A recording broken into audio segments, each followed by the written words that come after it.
What is good, YouTube? Quinn Wade coming to y'all with that basketball analysis, instant analysis, obviously on Analysis Playground, going live on there on YouTube after we found out that the Oklahoma City Thunder ended up beating the Indiana Pacers again. This is two in a row, and they did it at Oklahoma City, and now they're up 3-2 with a chance to eliminate the Indiana Pacers and become the NBA champions, like most of us predicted.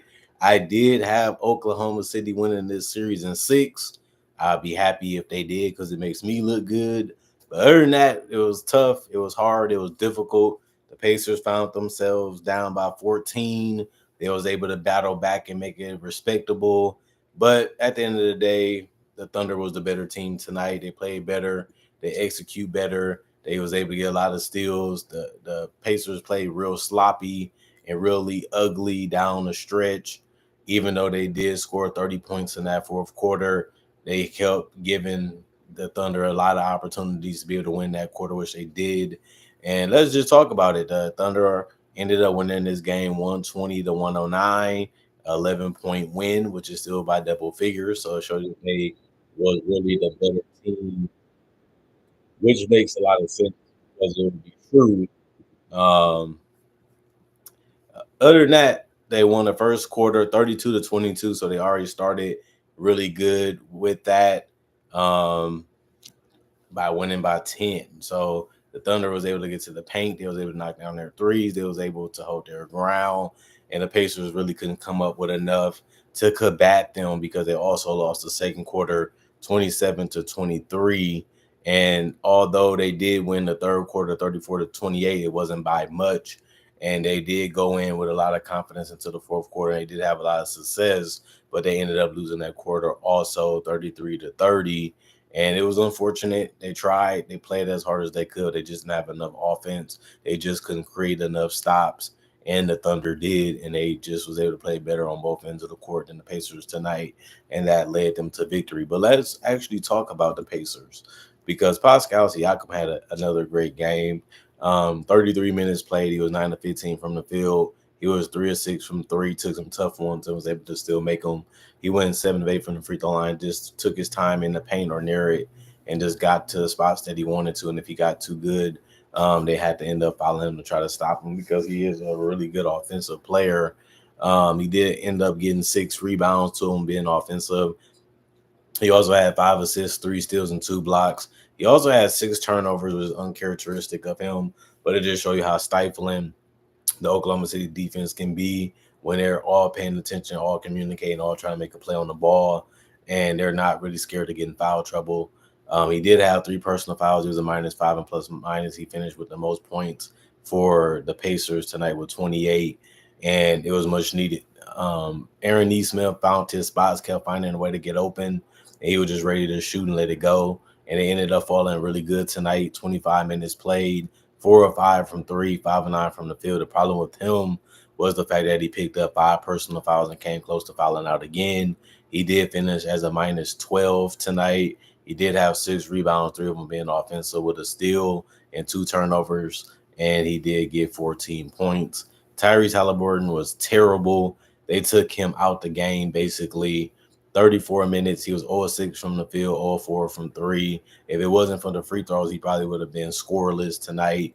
But he did go 4 of 4 from there, finished with 4 points, 7 rebounds, one of them being offensive with 6 assists. He did have 3 turnovers and 3 personal fouls, and he was a -13 and plus minus. Andrew Nembhard, 36 minutes, 3 of 8 from the field, 0 of 2 from three, 1 of 1 from the free throw line. 3 rebounds, 2 of them being offensive with 3 assists in the steal. He also had 4 turnovers and 3 personal fouls and was a -12 and plus minus. He didn't even crack double figures tonight. He only ended up having 7 points at the end of it. And then Miles Turner didn't take as many shots as the other game, but he did make more of them. 25 minutes played for him also, like Aaron Neesmith. but he also ended up going 3 of 5 from the field, 1 of 2 from 3, and 6 of 7 from the free throw line, finishing with 13 points. He also only had 6 rebounds, like Pascal Siakam and Aaron Nesmith. He had one of his that was offensive with an assist in the steal. He also only had 3 personal fouls, but he finished as a -7.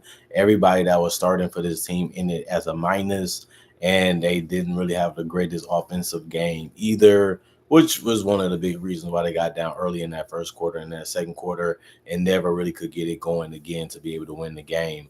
Obi Toppin for the bench, 22 minutes, 5 of 11 from the field, 1 of 5 from 3, 1 of 2 from the free throw line, 4 rebounds, 1 of them offensive with an assist and a steal and a turnover, a -16 and plus minus. He finished with 12 points, which was good to see. Johnny Furphy, 1 minute for him. He was 1-1 from the field, a +2 and plus minus with 2 points. Thomas Bryant played 1 minute. Also, he got 1 rebound and the assist, but he finished scoreless, but finished as a +2 and plus minus. Tony Bradley was trying to come in and be, a rim deterrent, but he was 1 of 2 from the field and 2 of 2 from the free throw line. He finished with 4 points.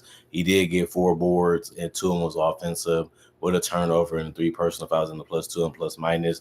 You gotta like the fact that him and Obi came in trying to rebound and help in that area. Obi was just able to get some good drives to go in this game, and his 3-point shot wasn't falling like it normally does, but he still tried to find other ways to put the points on the board, and you gotta give him credit on that.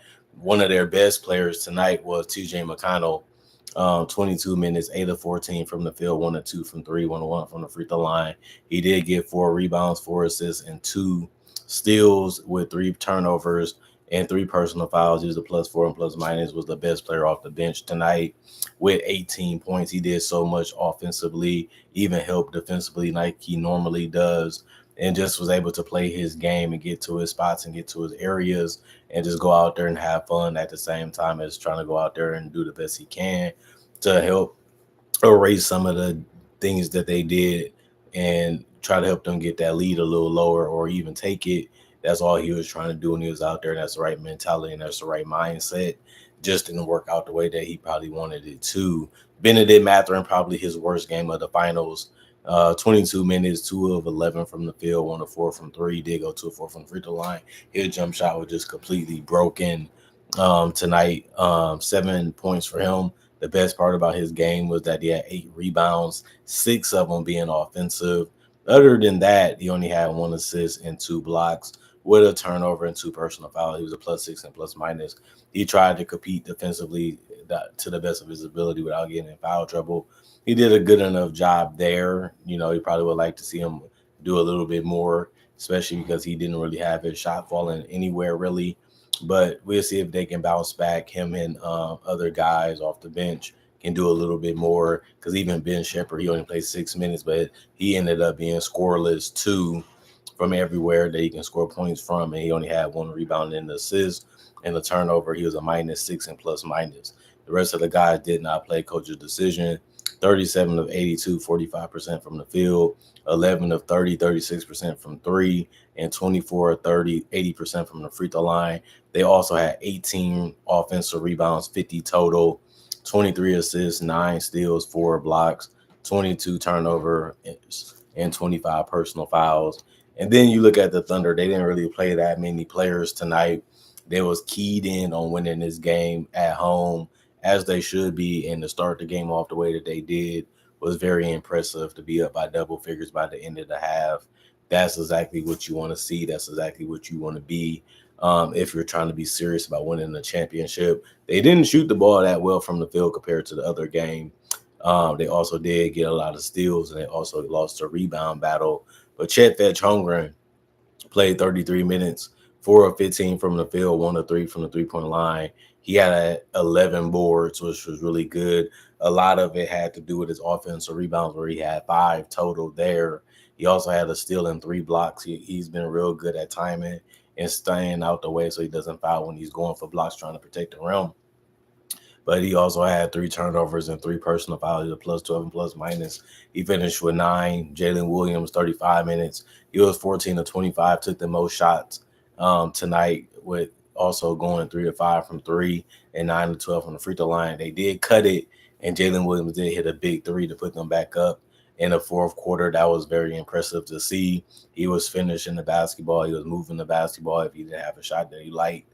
And he was cutting to the rim and just dishing two while also going 9 to 12 from the free throw line. He finished with a big 40, which was much needed and very impressive from him.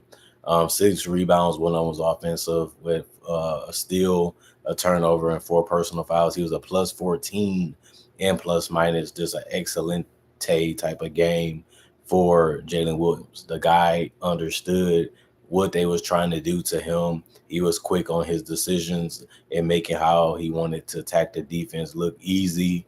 And he did it throughout the entire game. And it was impressive that he never slowed down.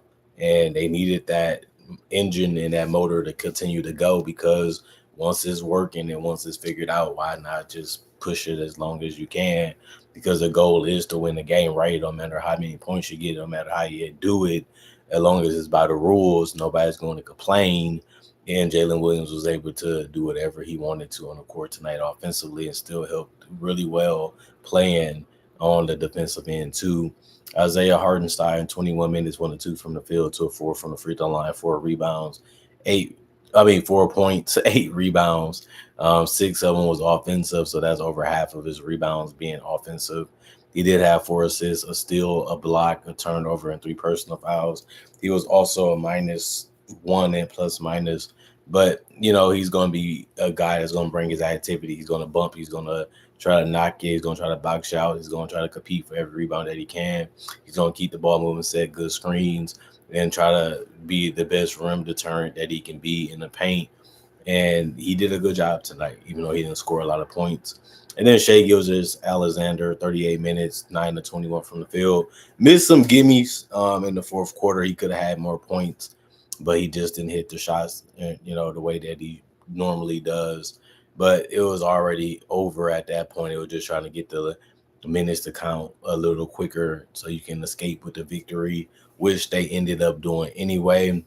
He also was 0-3 from the three-point line, but he went 13 to 14 from the free throw line.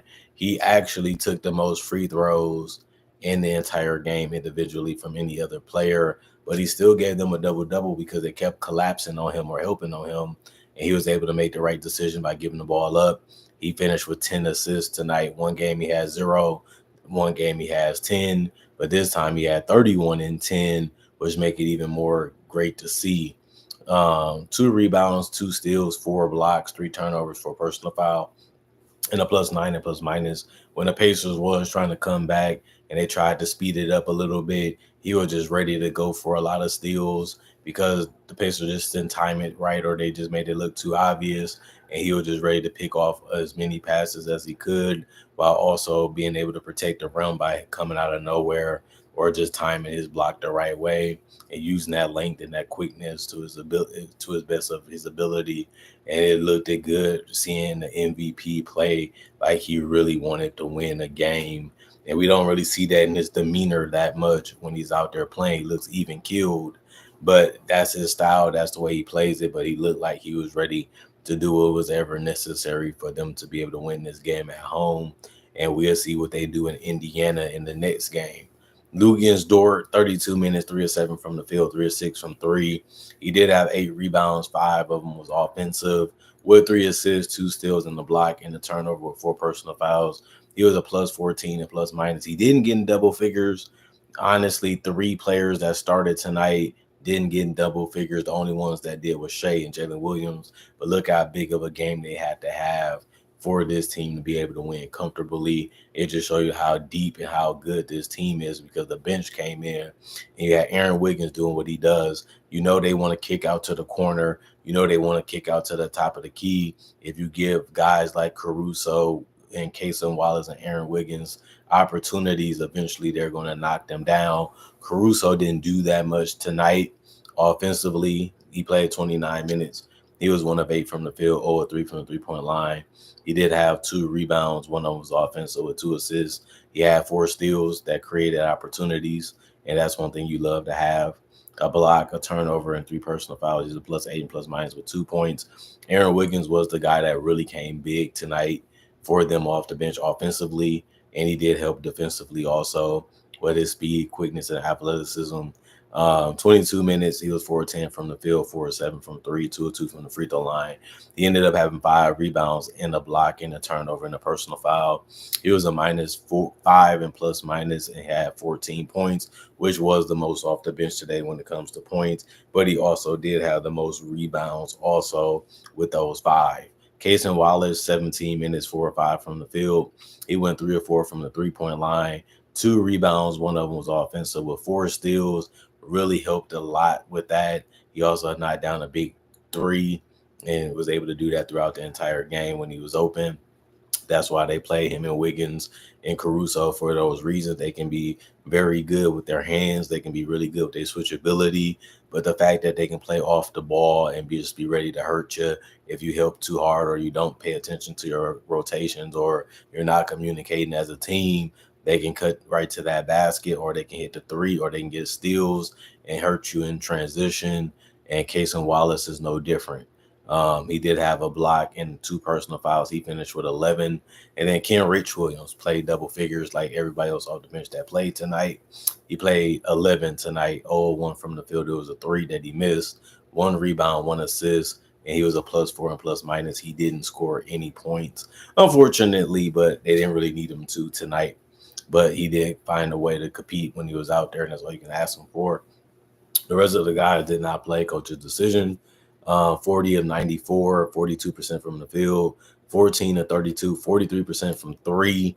That was really good. They outshot them and made more of them. They took 2 more threes than the Pacers, and they made it at a better clip. And that's something that helps you win games because it counts for more points. They also ended up shooting about 2 more free throws than the Pacers, and they went 26 of 32 for 81%. And they did get 19 offensive rebounds, but they lost the battle because they only had 45 total, like I said before. But they did win the assist battle by 1 because they had 24. They had 15 steals. They really led that category tonight. And they also had 12 blocks, which was almost 10 more, but they finished with 8 more. And then the turnovers, they had 11 less than the Pacers did because they finished with 11. And then 24 personal fouls. They committed less, which is always a good thing when you're trying to win and you're trying to keep the team behind so you can stay ahead to be in the best position to win. So I like what I seen out of the Indiana Pacers, but I didn't like enough of what they was doing and what they was trying to do against the Thunder. The Thunder came roaring and striking and strifing the heck out of the defense, and they had a lot of things going their way. They never really feared what the Pacers was trying to do. It seemed like they was well prepared. It seems like they understood what they were trying to do, and it showed that this team is going to be really tough to beat when they're on their A game. You know what I mean? And the Pacers understand that because they wouldn't be in the finals, and they had to bring their best to be able to compete with this team. Because if they don't, they know they will get blown out the water easily against the Thunder, and that's why they've been taking their time. But they was rushing, they was forcing things. They was trying to do a lot of things, that's uncharacteristic of them. And the Thunder just said, well, if you're going to do that, we don't mind going out there and using that to our advantage. They'll just go out there and play our game, turn them over, make them take difficult shots, and make them try to earn everything that they can, try to get out here in this game. So I like the game plan. I like the focus of the Thunder players, and I just feel like the Pacers just got to be a lot more better with their decision making. You got to be ready to score when you get the ball. If you're not ready to score, you got to be ready to give it up, or you got to be trying to drive or trying to find some way to knock the defense off balance. And then you just have to time your passes right, and you can't just try to force feed somebody either, because that cannot really work against a team like the Thunder as they're currently constructed and how they currently play. So it just shows you how hard it is to win the championship. The Pacers have been doing a lot of things right. They have been playing the game at a high level, and they have even been playing better than it has been playing against other teams in the playoffs. It just shows you how hard it is to get a championship, because you thought that you was better. You thought that you can get this series won, and you should feel that way because you wouldn't be here if it wasn't for that reason. But it's still that extra gear that they have to be able to get to, and they have to be able to pull that lever to get to the next level. And the Thunder looking at it like, we're already here. can you stop us enough for 4 quarters? Can you turn us over? Can you make things difficult? Can you make things frustrated? Can you slow down Shea? Can you contain Jalen Williams? Can you do these things for a long period of time to put yourself in a position to where you can win? Then can you close out this team knowing that they're going to hit shots, knowing that they're going to come at you, knowing that they're going to get to the free throw line, knowing that they're going to continue to test your patience, they're going to continue to test your drive as much as they can? And are you ready for that? Do you understand that? And can you do that enough to win 2 more games, which the Pacers have to do? Or if they lose 1 game now at this point, they're going home without a championship. I know the Thunder are going to say, we'd rather win the championship at home. But if they can win it in Indy, and they should have this mentality, let's go get it done in Indy, like they have won a game in Indy already, that should be the goal. We're not trying to go back and forth. We're not trying to put ourselves in a tougher position. We're not trying to, hurt our fans, but we're just trying to be champions. We're just trying to get the mission complete. We're just trying to get the goal achieved. And even if we have to do it in Indiana, that's what we have to do. And that's probably the funnest thing to do, because Indiana fans been going crazy. They've been loving what they Pacers been able to do. They've been loving how they've been playing. And last time you was losing a lot in that game, and you found a way to get it right by the end of it. Can you stay right in the beginning of it? Since it's an elimination game, the Pacers are going to really come out and play hard. They're going to really make things tough and difficult. But this is going to be a test to see if the Thunder has this killer instinct. You have to kind of have it, because you got this far. You have to beat so many teams to get here. But it's a difference when the championship is on the line. So this is going to take another level of focus, another level of understanding for them to be able to win this series and do it in Indiana, or just do it in general, because everybody wants that Larry O'Brien. Everybody wants a chance to win it. Can you put together a good enough game to get it done early? And that's the hardest thing to do, is show you that you're the more superior team. And most of us thought that way. Most of us felt that way. Now we also had to see if it was true. And I'm not taking my bet. I still think it's going to be hard. It's going to be frustrating. It's going to be difficult. It's going to be tough. But I still do have the Thunder in 6. And if they win it in 6, I'm going to be a lot happier. Other than that, comment, like, subscribe, share, and hit the notification bell for more analysis. And if you're new to the channel, I do conversation videos just like this about various NBA-only topics. I'll do breakdowns with real footage of legends, current legends, rookies, and also future stars. I also do mock draft and draft coverage too. So if you love that type of content, this is the channel for you. Plus, I got over 3,000 plus videos already on my channel that you can watch and you can enjoy. Plus, I upload videos basically every single day that I'm living. So it always gives you something to watch and look at that as a form of entertainment if you love basketball and NBA content. Other than that, I hope you guys enjoyed y'all day. Hope you guys enjoyed y'all weekend. Hope y'all ready for the grind of the work week. And hopefully you guys are going to be locked in and focused and set new goals and find other things to do to stay positive also, because anything can happen. It can knock you off what you look at as a good day. And just remember, the next day can be better, or you can improve your day by the end of it. And that should be your mentality if you want to be happy as much as you can.